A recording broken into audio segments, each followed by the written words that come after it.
The new voice of the Vols, Mike Keith. Mike, I'm sorry we're late getting you on because nobody told me you're on hold. My fault. Well, it's okay. It's okay. I've been listening, learning. I know about the traffic and the weather, and so I'm good. I was driving through there Sunday and got stuck in traffic just before Cleveland, so I know what it's like. It's a very valuable resource to know these things. Well, Bridget's out. Of course, Kessling, as I told you last time, thought her name was Brittany for all the years that he was here and she was here. And so Zandra's out and Mike Keith. This is Hi, Zandra Mike Welsh. Keith. She's sitting in for Bridget. Welcome. Well, it's nice. It's nice to have, I miss Brittany, but it's nice to have you on. All right, well, let's get to it. Is this whole Nico thing is it a moment in time, a line in the sand, do you think, as some people are saying in college athletics? I think it's too early to tell, Steve, but I do think it's a significant moment, much like when Tennessee ended up with Iamaleava back in high school. It was a significant moment for NIL because that was one of the first times that NIL had been prominent in a recruitment, and Tennessee obviously did a very good job with that. And so now it's ironic that sort of this next step also involves Tennessee and also involves Nico Iamaleava. Where does it go from here? I don't know. We still don't have a lot of guardrails in college athletics with NIL.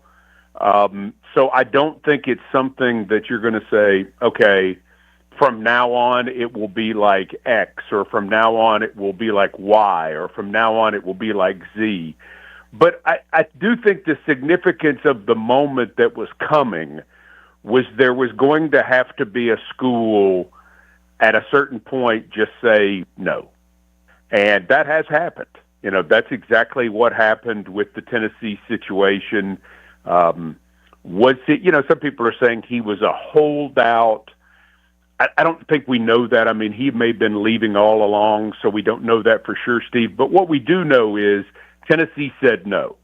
And it's the first time that a big-name player, being a quarterback, had somebody say no. So, I mean, we'll see what comes next. But, you know, Tennessee fans wish it wasn't them. You know, you kind of wish someone else were dealing with this issue.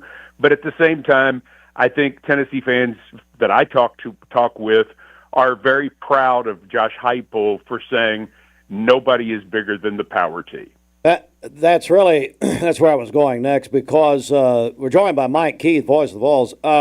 That is the conversation that I've heard ever since Friday night, Saturday morning, is that, I mean, or I guess after the Orange and White game when Coach Heupel made those comments. I mean, those are being played and replayed all over the place around this state and around, or especially around here. And he really, I mean, I think he spoke for Vol fans in a lot of ways, didn't he? I think he did, but I think what's more important about, again, what I think is more important than just about the moment or about Iamaleava or about NIL is I think he's talking about where his program is right now. This is year 5 for Josh Heupel. Josh Heupel is a good football coach. He's got more good football players on this team than he's ever had. Now, a bunch of them are young, Steve.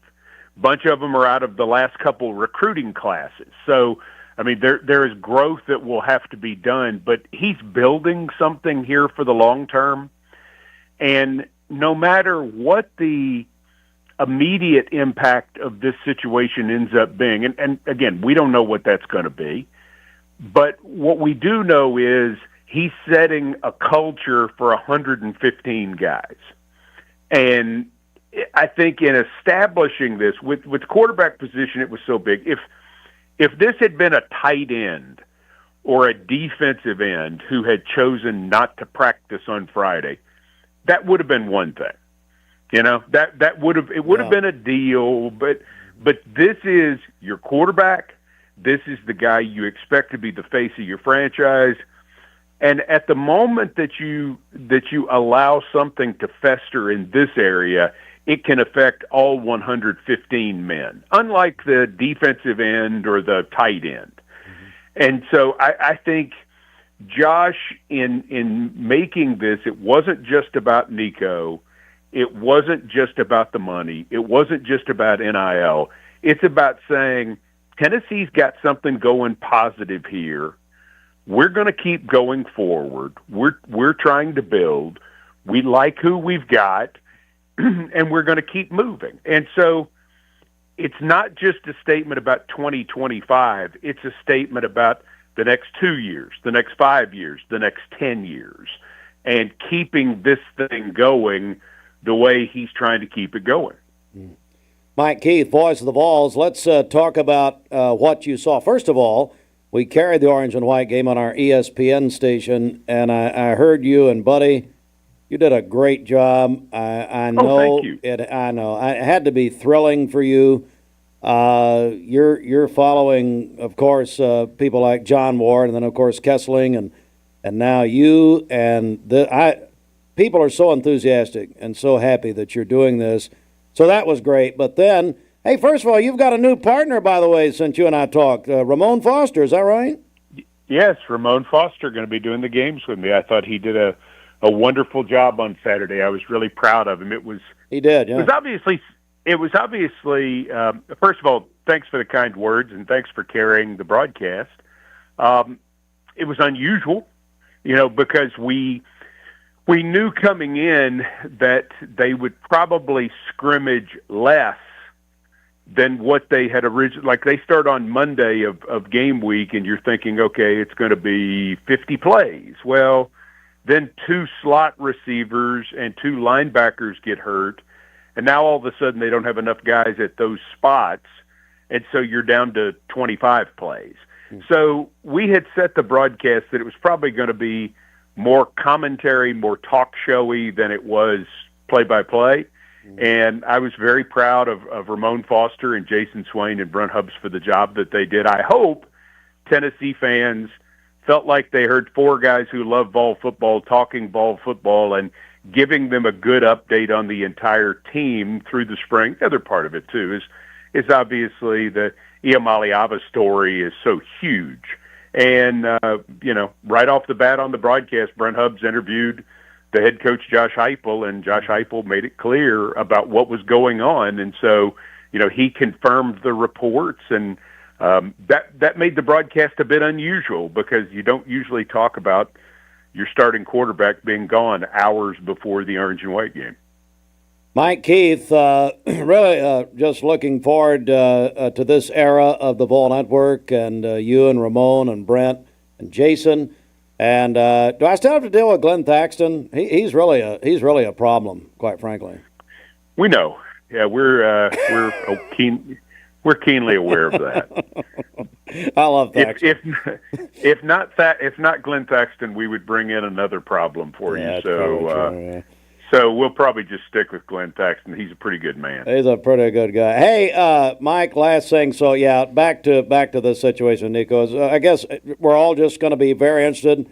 Portal opens tomorrow, so it was supposed to not be a big deal, the spring portal. So everybody's going to be watching at this point what happens with them, I guess. Sure. I mean, and Steve, we're Tennessee. That's right. People want to be at Tennessee. That's right. People want to put on the helmet with the power tee. People want to wear the orange. People want to run through the tee in Neyland Stadium. People want to play for Tennessee. Right. And there are going to be people who want to play for Tennessee. And so the people who don't want to play for Tennessee, well, that's their choice. We live in a free country. So you move on and you worry about who you've got, not who you don't. Mm-hmm. That sounds like coach speak, but that's realistically what Josh Heupel has to do. Mm-hmm. And then you find the people who are most interested in being Tennessee's quarterback. And you stop and you think about that for a second. I mean, that's a powerful thing. Mm-hmm. Because you think through the years about all the people who have done that, including a guy from not too far from your neck of the woods in Dayton, Tennessee, Andy Kelly. Mm-hmm. you're Tennessee's quarterback your whole life.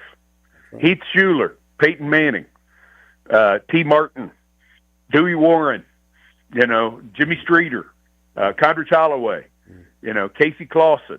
I mean, let's talk about Hendon Hooker and let's talk about Joshua Dobbs. And I mean, I can keep going, but the point being is this is something you get a chance to wear your whole life, and it's an honor. And the other part of it too is it's something special because every time you walk in a room, doors are going to be open for you because you played quarterback at the University of Tennessee.